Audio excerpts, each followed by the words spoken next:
What's up, everybody? How's everybody doing? So, second episode, here we go. I got a lot of great feedback from the first episode with Seb. A lot of people gave me a lot of praise. I also appreciate the criticism as well, like obviously constructive criticism, but a lot of people gave me some stuff that they would like to hear in the future, some things to work on, like technical stuff, which of course I need as much help as possible. So, again, like if you have a suggestion or if you're familiar with using audio recording equipment, don't be afraid to shoot me a DM on Twitter or Snapchat, Instagram, whatever you know that you normally follow me on. Don't be afraid to get in contact with me. Let me know how I can make this better for you, the listener. So yeah, today we have Dominic Faria.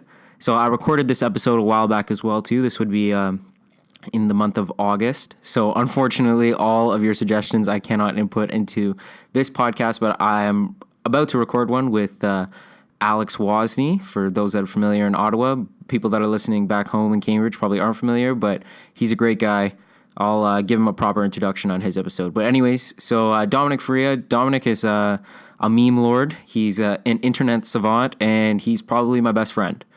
Me and Dom go way back into high school, and we've grown a lot closer since university has started. So I appreciate him, everything that he's done for me, and hopefully he appreciates everything that I've done for him. Ease, paying.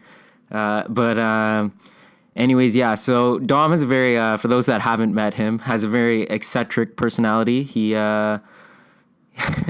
isn't afraid to say what's on his mind, which is a respectable personality trait.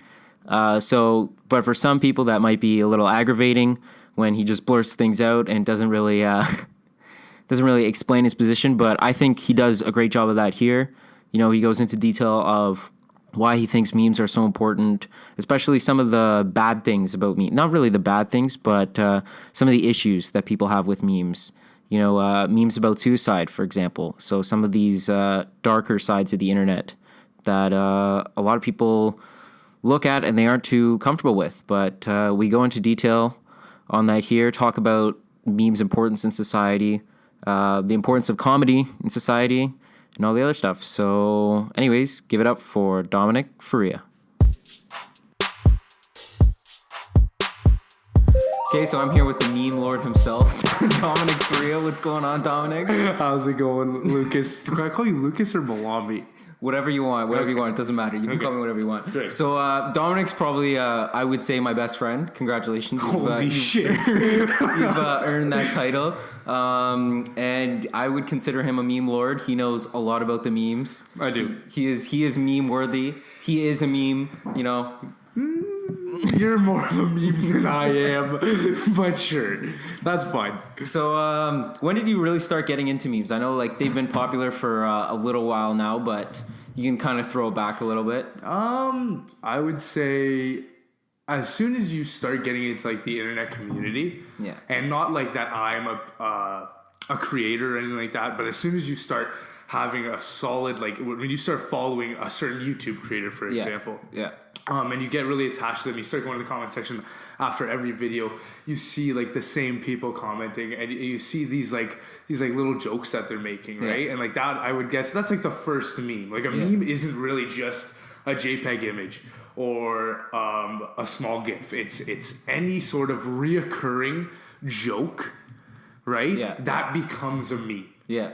And so like that's the first hint of it is like in the YouTube comment section. Yeah. Of like, you know, whether it's homophobic remarks that have nothing to do with anything in the video, but it's just like it's so outrageous and ridiculous that it's funny and it's a meme. Yeah.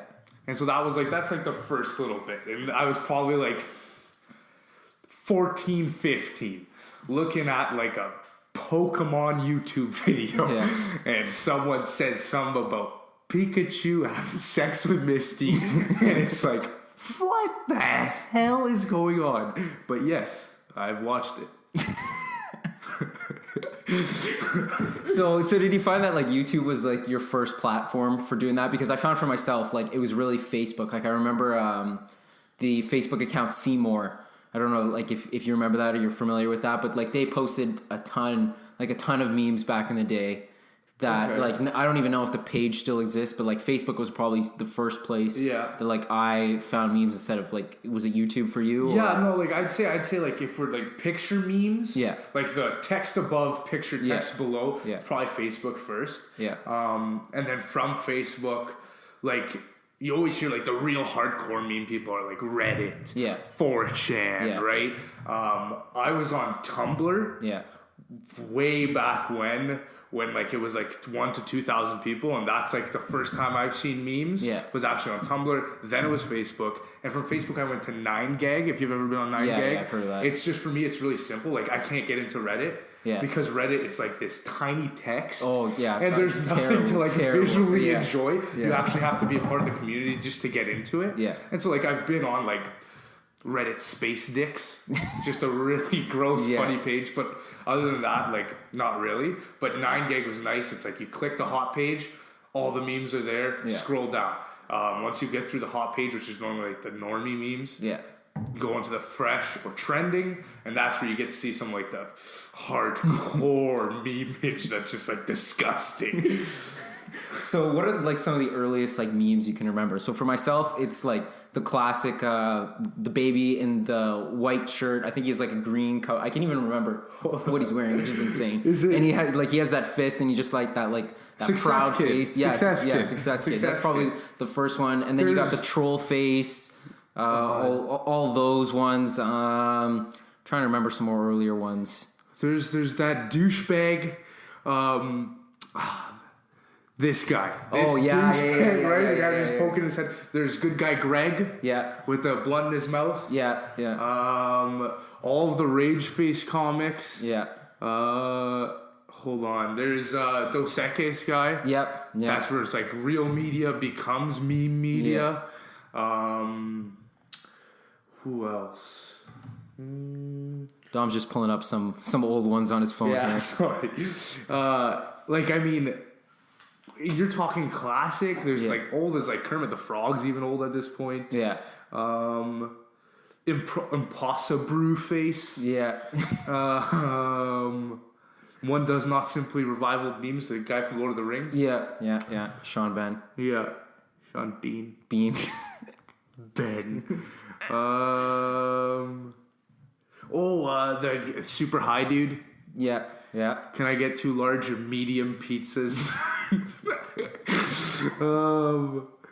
The one movie, The Great Wazowski.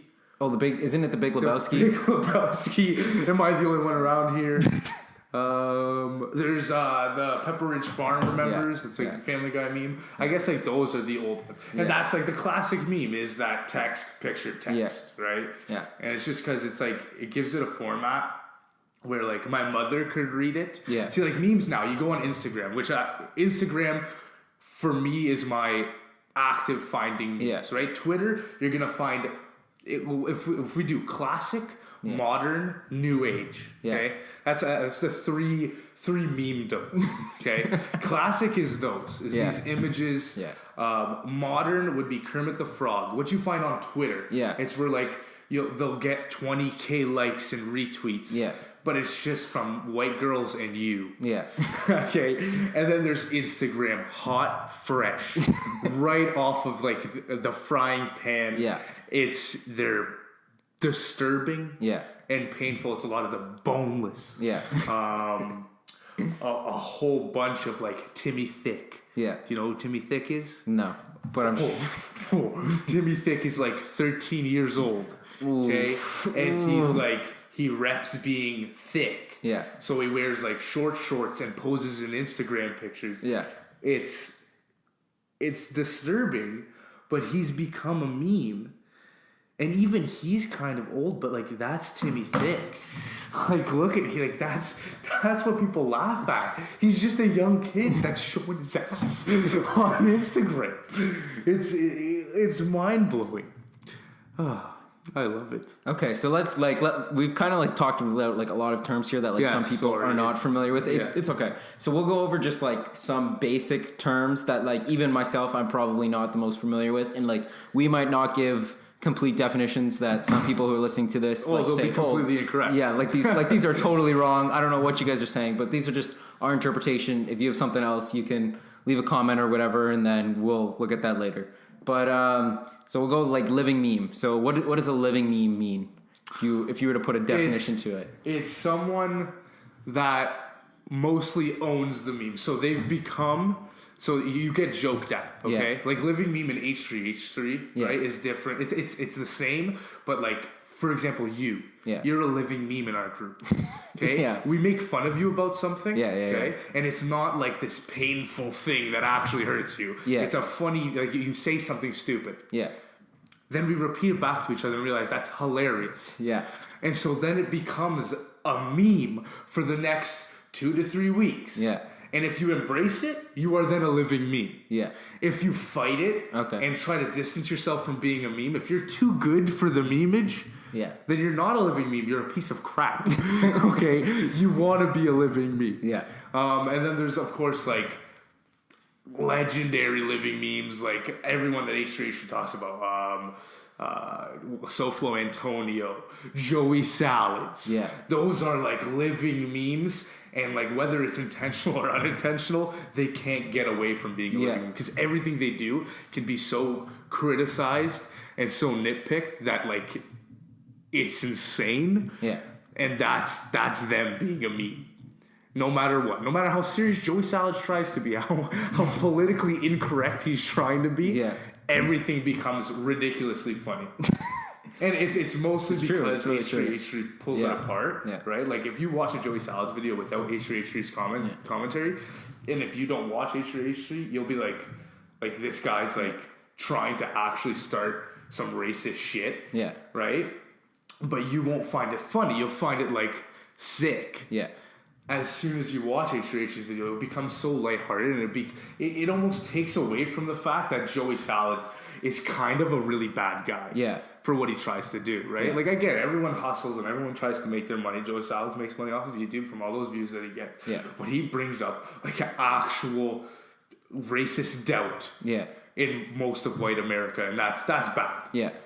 So for anybody that's not familiar, I'd recommend you check out the YouTube channel H3 Productions just to get kind of familiar with like some of the names that we're talking about here. If you aren't already subscribed to them, I definitely recommend. They make hilarious videos.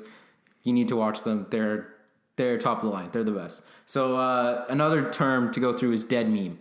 So what is a dead meme? That would be the opposite of a living meme.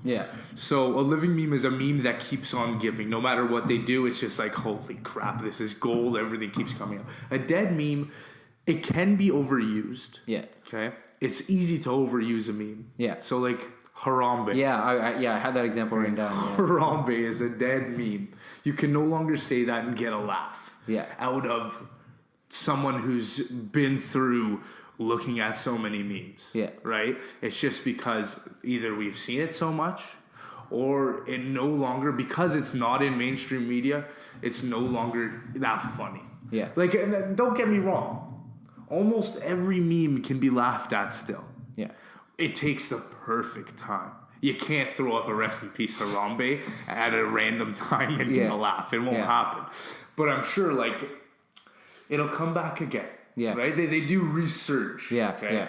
But yeah, for the most part, dead memes are just memes that have just fallen out of like favor with mainstream memers, if that's a word. Memia. I confuse media and memes. Meme? No. But yeah, dead memes. A few have actually fallen out. Oh, Harambe. What's another one that's really gone? I even think like I was thinking like dabbing. Like dabbing is still there. Dabbing's still there. Yeah, a little bit, but like it's going. But see, the problem with memes in general though is that. And it's like, I don't want to sound like some sort of old fogey where technology is ruining the world. But the access to so many new jokes, okay? I think we're overusing the word meme here, okay? We're saying memes so much. I'm going to start switching it up to jokes. So now when I say jokes, it might mean memes, okay? You see so many new pictures on Instagram, all of these memes. And it kind of like fills you up so much Yeah. that you literally forget. Like it'll be a week of a fresh, funny meme. And the next week, it's not exactly gone, but it's no longer in like favor or in the limelight. Yeah. And like, whereas the prime time for Harambe lasted a couple months. Yeah. Before that, the classic JPEG images lasted like almost years. Yeah. Of like just that beginning internet, of those picture text memes lasted so long, but now we're seeing like boneless flies by, distorted songs flies by, that show that used to be on YTV, Make a pretty cake. What's that show? It was Sporticus. Oh god. Oh, Lazy Town. Lazy Town flies by. All these things just keep coming, and we see new ones, and it's great, right? Yeah. It's more things to laugh at, but it's like you don't even get to enjoy it before it flies by, and it's like a real shame. It's like a real shame, and I don't like being the old crab. Yeah. But like this makes you like when you put it into perspective of how long some of the old ones lasted that weren't even that good. Yeah. But they lasted so long. They were milked and juiced the crap out of them. These ones just fly by. So like last term here. So what does normies mean? If you get your memes from Facebook and you are around 20 years old, you are a normie. You are absolutely a normie. If you still make Instagram captions with the frog emoji and a teacup, you are a normie. I'm sorry. Okay, that's now a modern meme, still acceptable in use. But that can't be the one that you actually crack up about. You can tell a normie by what they laugh out loud, like actually laugh out loud with. So if I show you a John Cena meme, and you piss your pants, but then I give you a boneless, and you don't laugh, you're a normie. You're probably a normie. So like, oh, John Cena, dude, that's hilarious. Wow. No, please leave. Mind you, John Cena memes are hilarious. Wrestling memes in general are really good. What's that one called? Were they? Oh, crap. No, I'm not good. So like I'm thinking of like specific Twitter accounts that are like really really popular. So the one is like Common White Girl, where it's like this like the Cinderella picture. That like there's one, or like Girl Posts is another one, or the Dory account is another one. And you know, it almost baffles me. Yeah. Because I'll favorite a funny tweet. Yeah. From these meme accounts. I'll do it, right? Because I have no shame in showing that I like something. Yeah. But what pisses me off is when these freaking girls, it's only women, I swear to God, it's only women. I'm not saying anything rude. But when these normally popular girls retweet these stupid memes that I've seen almost 3 months ago, and they're actually like getting their own likes from it, it pisses me off. They're stealing content. Even though it's a retweet, it annoys me to all hell. So that's a big like just that like stealing content thing. Like that's a big thing just in the internet community as a whole. Yeah. So taking someone's content and then trying to pass it off as your own. So like think of plagiarism. Like it's pretty much plagiarism, but with things that you laugh at on the internet. Yeah, and it's just a lot harder to track because like pre-internet plagiarism or stealing in general was physical. Yeah. I have your thing and I'm trying to claim it as my thing. Yeah. It's pretty easy to prove. Yeah. Whereas we're talking about ideas now. Yeah. Okay. And although it's a physical idea, it's something that we've created, right? Mm-hmm. But we all have access to the same technology to create these memes, right? Yeah. So we need MS Paint. Yeah. Okay. Now, who's to say that we didn't have the same idea? There's 8 billion people on Earth, right? I'm sure there's going to be some copy of ideas. Yeah. But a lot of people plagiarize these things. That's what a lot of like H3H3 has gone and cut people down. So Flo Antonio would take crazy amounts of like smaller creators videos from Facebook, upload them onto YouTube with his own watermark. Yeah. So flow at the bottom, and he'd take those views and he'd take the money. And like that was a huge problem until actually H3 like called him out on it, and he actually kind of had to stop because there would be legal action taken on him. What's really interesting is that I talked to somebody that I worked with this summer, and she had no idea that the videos on Facebook are monetized. That you make that like that's new, by her watching a video on Facebook, that person who posted it or owns that account that posted that video is making money from that. So like that is a relatively new thing that Facebook introduced. I know Twitter's kind of playing around with it a little bit too with like likes and favorites. So like that's just goes like as a general warning to like be careful of like what you want to support on the internet. Like if you find that stuff funny or whatever, then by all means support the creators that you want to create, but like also keep in mind too that these are businesses now. Like it's not just funny things on the internet. Like people are making a lot of money from this stuff. So if you want to put your attention, and it's not really your dollar because you're not actually giving anything up, but you're giving up your time. So if you're okay with like watching a video or supporting a creator and knowing about some other shady stuff that they do, just serves as like just a little bit of a warning, just to be careful. Facebook's at the forefront of terrible new media. Yeah. Like absolutely atrocious. That BuzzFeed, the clamor every liberal into one. Yeah. You understand? Like that whole they do those the Much Music video that H3 had, Dear White People. Yeah, right. I'm sure a lot of people are familiar with this, so they've heard of it. And it's like, and that's exactly like what BuzzFeed does. Yeah, and it's almost what gets promoted on Facebook too. Yeah. And it's probably not from the algorithm of actually Facebook, but it's just like all the people that I have on Facebook. Yeah, and I see the culprits of it is like a lot of 30-plus-year-old women. Yeah. And it's like and men. I'm not trying to be sexist here. I'm just saying it's like even like the older generations. Yeah. I think they adopt like the technology. Yeah. And they've done it so well, right? Because they've come accustomed to like posting on Facebook more than we do. Mm-hmm. But what the big difference between the generations is that we change so quickly. Yeah. So Facebook was big for us, grade 8, a little bit in high school. Mm-hmm. But now if you're in university, college, post-secondary education, using Facebook is either seen as stupid or just a tool. Yeah. Like I know a lot of people use them for their university groups and college groups. It's just easier because it's like less cluttery. Yeah. But for actual social media, you're using Twitter, you're using Instagram. Yeah. Like nobody's actually using Facebook. Yeah. And so like that's where I see like a lot of these older generations sticking to Facebook and they haven't yet migrated. And when that happens, by that time that happens, we'll have 2 or 3 new media to jump to.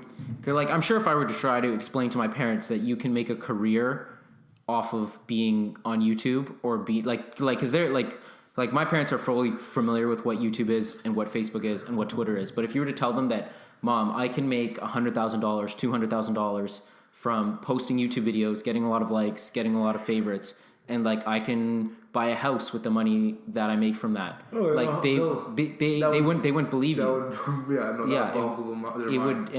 It wouldn't really fly, right? But then that's part of the reason that I don't want to say that they're naive about it, but that they're culpable or they're susceptible to being favoriting these videos, sharing these videos without realizing like the money behind it, following the money trail behind it.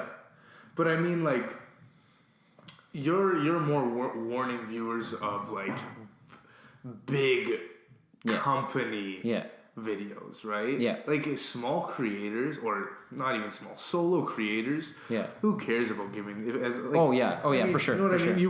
You wanna help sure. out those people for sure. Especially like on YouTube. It kind of, when you step back from enjoying your creator and look at like the connections and friendships they have, right? There's like, we can call it like a meme war. Yeah. Okay. Where like H3's in the middle. Yeah. Of things, right? So like being an H3 fan, you're still a good guy. You haven't done anything wrong yet. Right? Mm-hmm. But if you're a Jake Pauler, you're a bad guy. Or if you're a FaZe Banks, you're a bad guy. Yeah.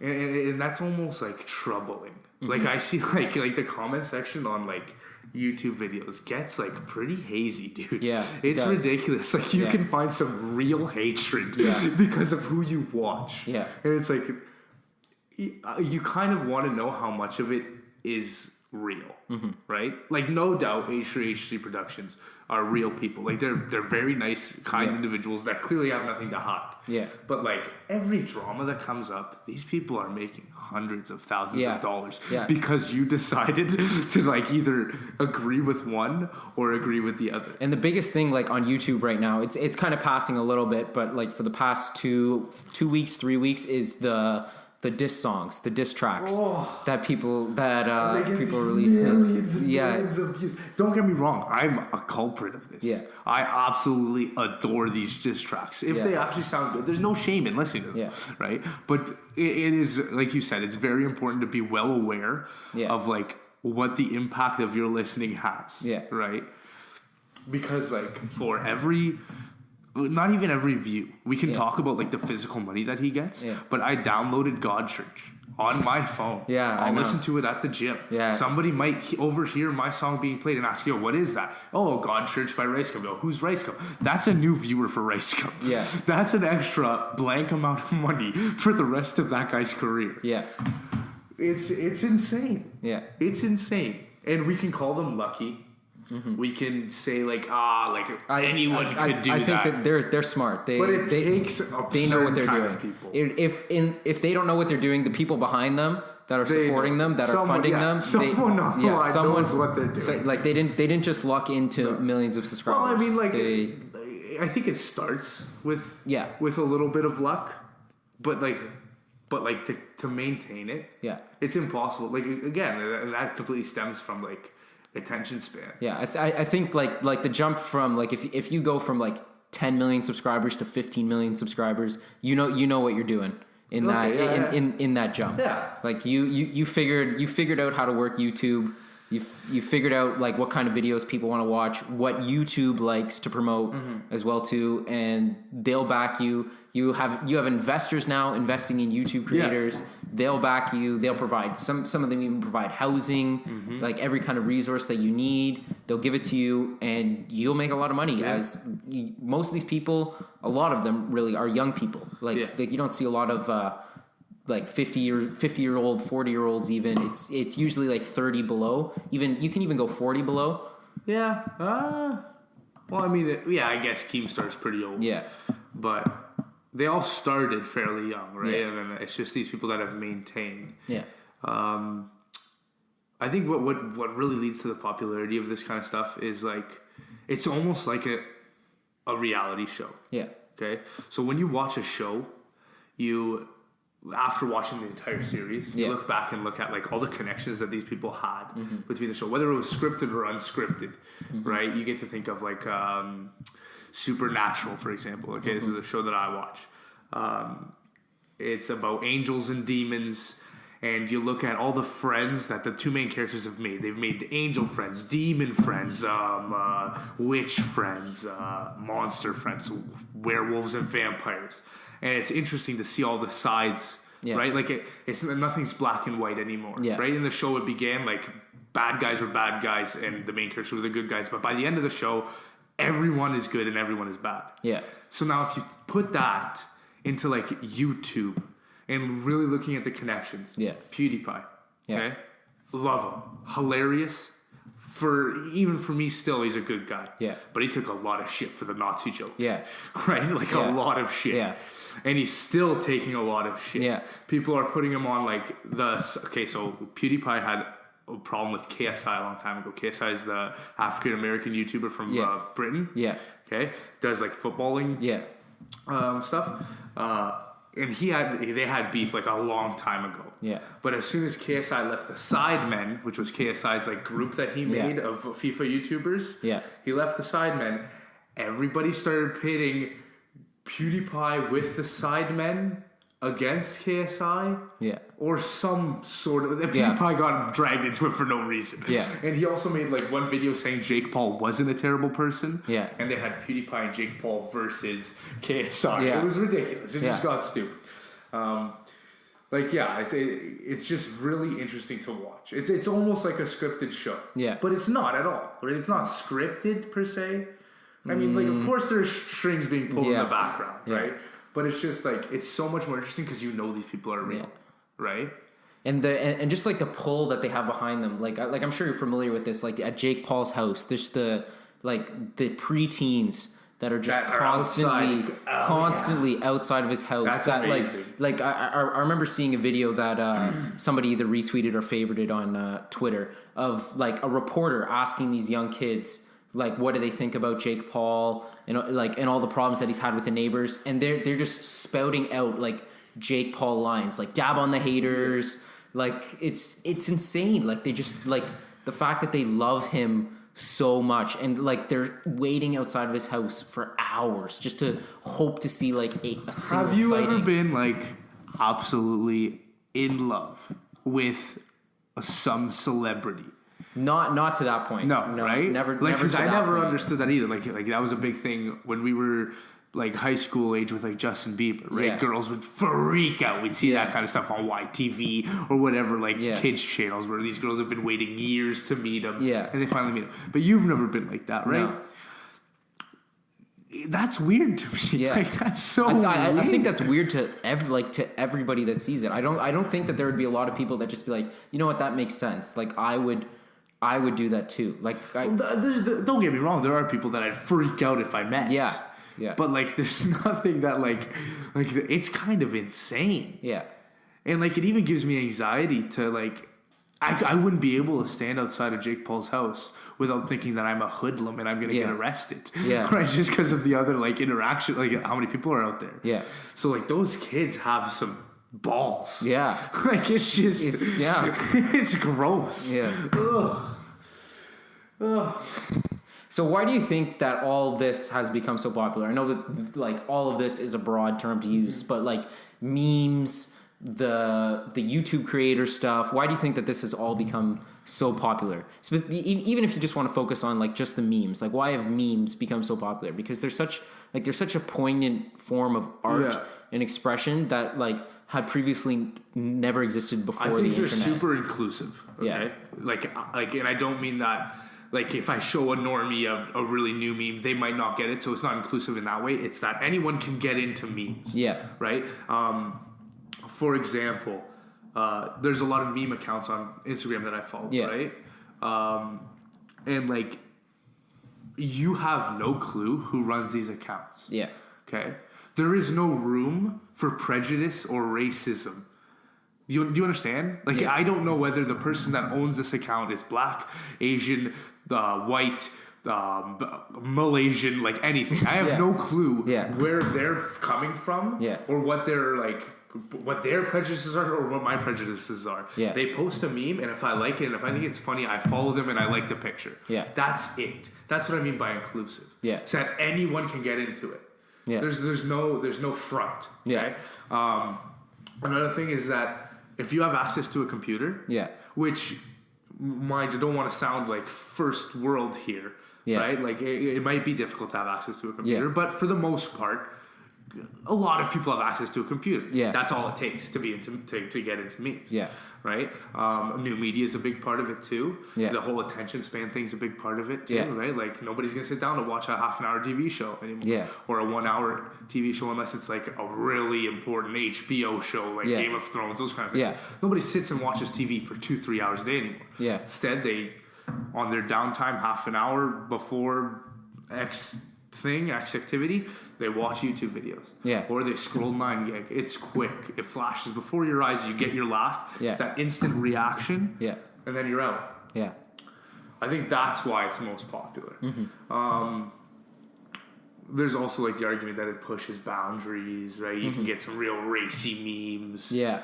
And yeah, absolutely, there is real racy memes. Yeah. So like that's another question that I have. Like, what do you think about that, or what do you have to say to people that say like me? Because there are definitely parts of like the meme society, if you want to call it that do have some of the of the tendencies of people Most that are disgusting things to say. Racist, homophobic Absolutely. stuff that should absolutely be condemned in our society. Yes. But why do you think that they're included in memes? And then what do you have to say to people that say like memes are supportive of this kind of okay? So like there's behavior. So like we have to differentiate here, okay?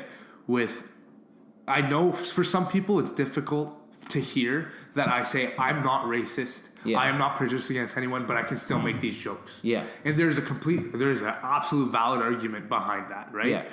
But let's remove that at least for now. Yeah. Okay. We're not going to talk about that because we could talk about that all day, and it's whatever. Okay? Yeah.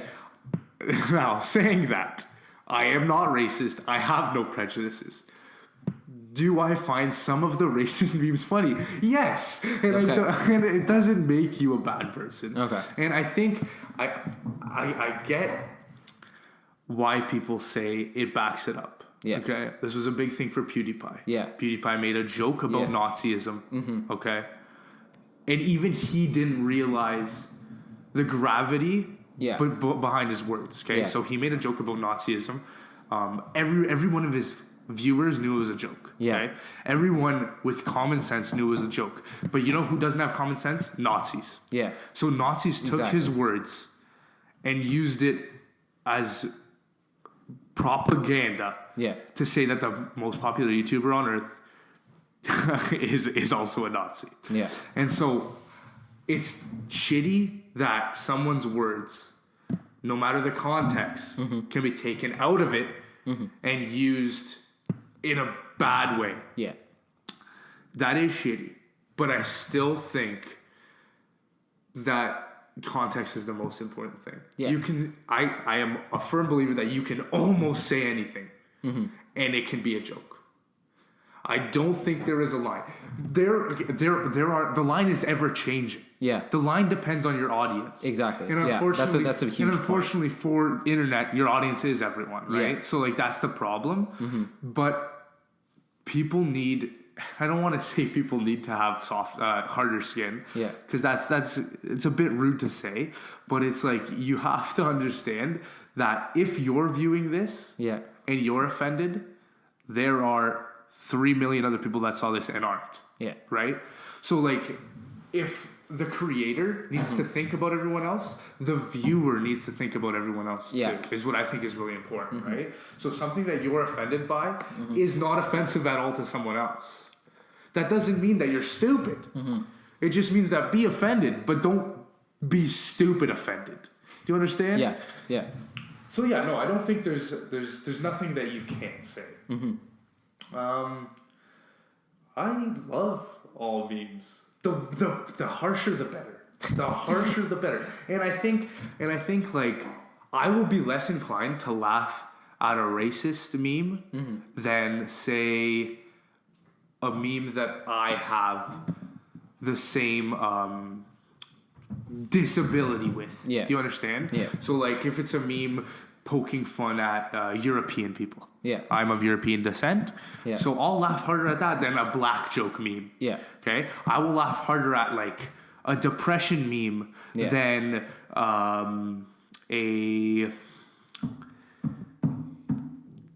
a suicide meme. Yeah. I'll laugh at both. But I will laugh more at the one I can relate to. Yeah. Okay?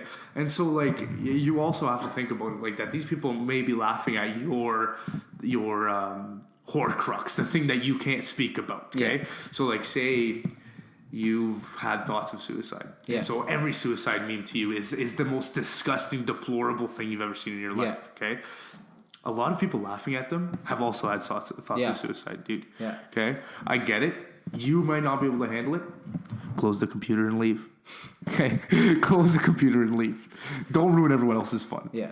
And a lot of people, too, have spoken on the fact that, like, people who have suffered from suicidal tendencies or suicidal thoughts. It's self-expression. And they find them funny. And they find making light of that situation, they find that it helps them. Of course, I can't speak to any specific examples, but I'm sure if you were to look online or in the internet, there are tons of people that have spoken about the fact that memes specifically about their problem have helped them deal with that specific You problem. can broaden this to straight up comedy too. Yeah. Like a lot of people get like stand-up comedians get heckled for certain jokes. Yeah. But like, who's to say what's funny? That's not fair. Well, what is the laws on free speech in Canada? I don't think we have freedom of speech. No, we're not the same as the United States. It's not, right? Yeah. No. I'm an avid believer in freedom of speech. Yeah. I think you should be able to say whatever you want. Say is what's important there, right? You can't do whatever you want. You can say whatever you want. Yeah. And so whether there are people from the KKK chanting racist chants, you can get in their face and you can scream your unracist chants. Yeah. I think that's fair. Yeah. Right? So like then that would correlate completely with my way of thinking of comedy and memes. Is that anything is allowed. So do you think that some of like the bigger memes, so like the Joey Salad memes, or like some of the ones that we've talked about that people are in the back of their mind are completely remembering, do you think that they should be memorialized in a way? So what, like, the way that I'm thinking about it is that in 5 years, like, how many people will have forgotten about Harambe, for example, like just like completely forgotten about it.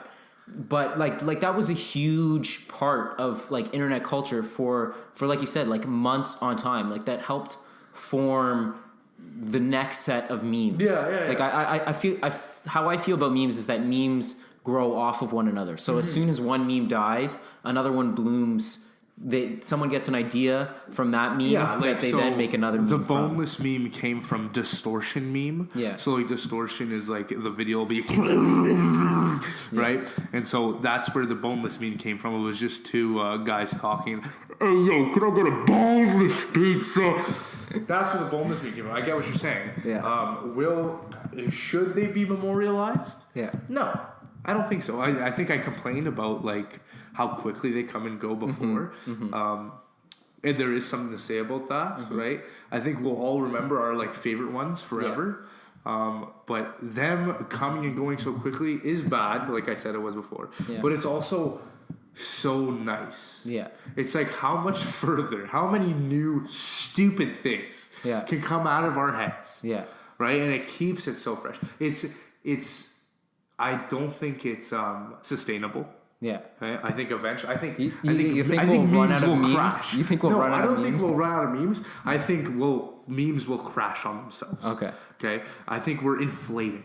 Like inflation, we're printing our own money. We're printing our own memes. Yeah, and soon our memes are going to be worth nothing. Okay, I think the value of a meme is dependent on the laughs you get. Yeah. Okay, so right now we'll say we're at like 100 memes a laugh. But we're printing like 1,000 memes a laugh. Yeah. And soon it'll be at 1 million memes a laugh. Yeah. And it'll be so flooded with the same shit. Yeah. Okay? Because unique creative memes will always be around. Yeah. But because we're coming out with so many, a mile a minute, all we're doing is mixing and matching. Yeah. That's how new memes are made. Right? So we're taking good meme and good meme, putting them together, it doesn't make a better meme.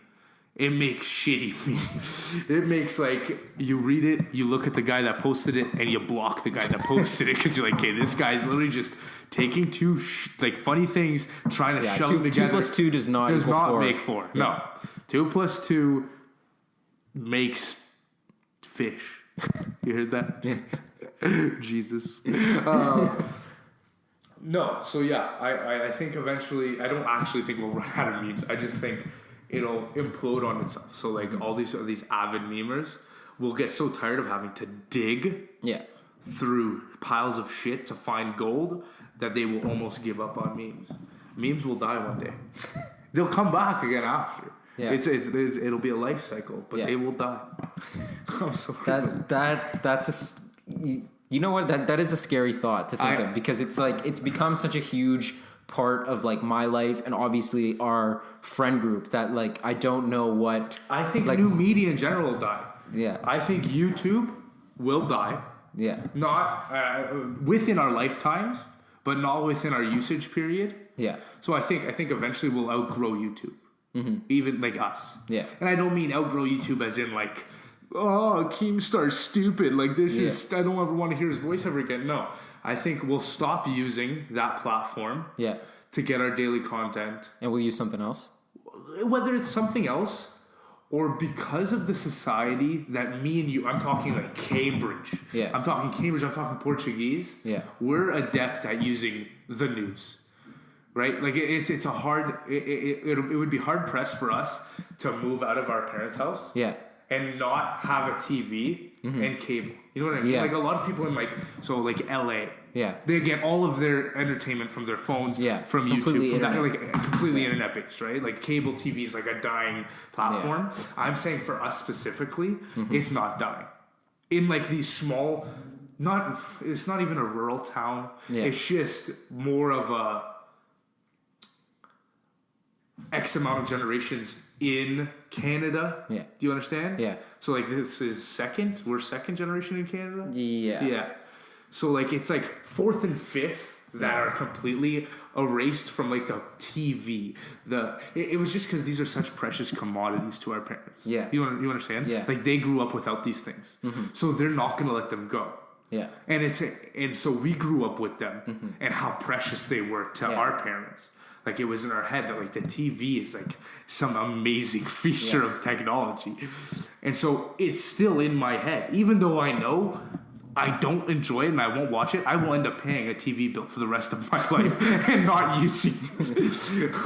But yeah, I think new media will crash.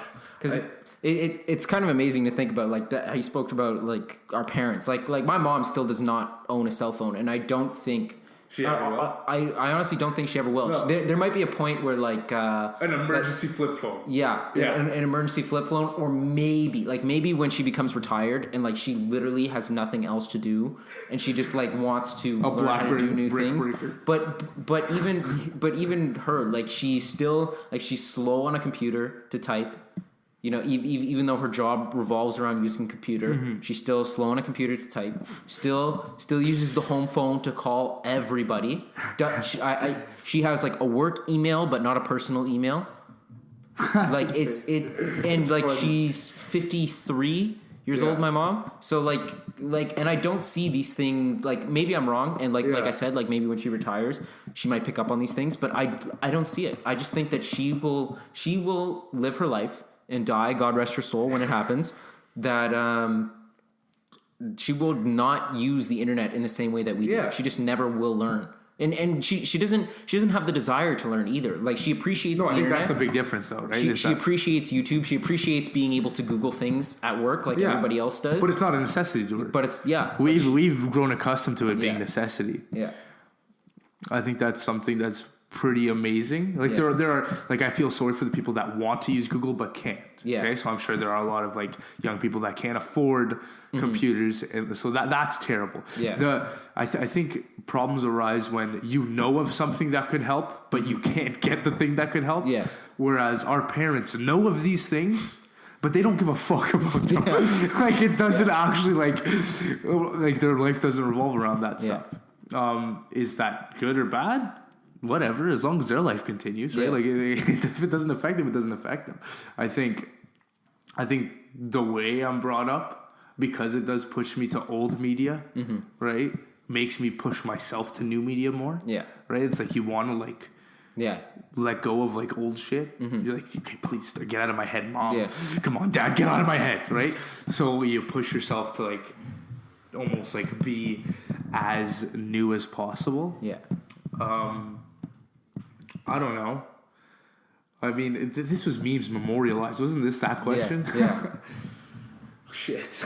It's like so many tangents. Like even the idea of like Throwback Thursday, like Throwback Thursday, you hear on the radio. Yeah. Like people play Throwback Thursday. There's Throwback Thursday all over, all in all social media. But even the idea of Throwback Thursday is a meme. Like that. Like that is a meme. That phrase is a meme. Yeah.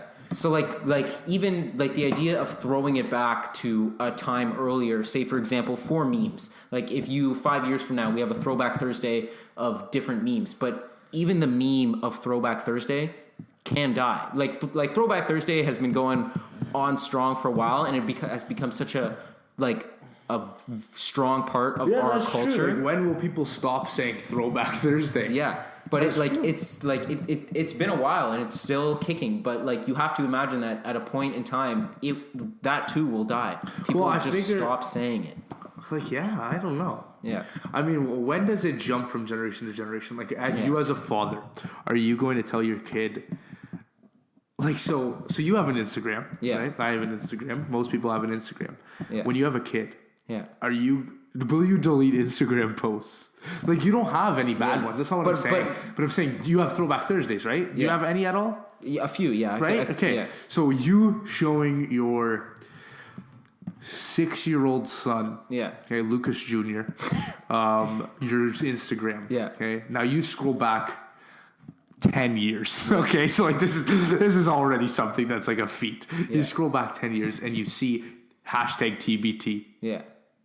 Okay. #TBT. He asks, "What is that?" That's the only way I think it would ever get to like that generation, right? Like it's almost. That's crazy. Yeah, you're right. Yeah. It is. It might be dying. I don't know. That's a scary thought. Yeah. To think about like how like every Thursday you see people throwing it right back, but you know, there might be a time where it's just on Thursday, it's just a regular day. It's just a Thursday. There's no throwback to it. There's no songs playing on the radio that are 10 years old. No. It's just a new track released this Thursday. That's sad. Well, so on that note, should we end it? You've ruined my life. Thank you, Dom, for coming on the pod. I appreciate it. No problem, man. I'm not gonna throw back though. That's the problem. Just as a final thing, are there any Instagram accounts that you would call moderate, that for people that want to get into memes but might not want to get into the harshest stuff that you can recommend? Chronic memes, is like, it's like, yeah, it's moderate. It's definitely right in the middle. So you're not a normie if you follow it. Yeah. Let me see. Chronic memes. Yeah, I think it's chronic. Oh, I can't spell. Yeah, chronic.memes v2. Yeah. They're not bad. Right now they have a lot of slamming memes. Likewise, Chronic Memes v3. It's all owned. It's all operated by the same person. Yeah. Stay away from Nibatron. He's a bit harsh. But if you like that, Nibatron is pretty cool. Okay.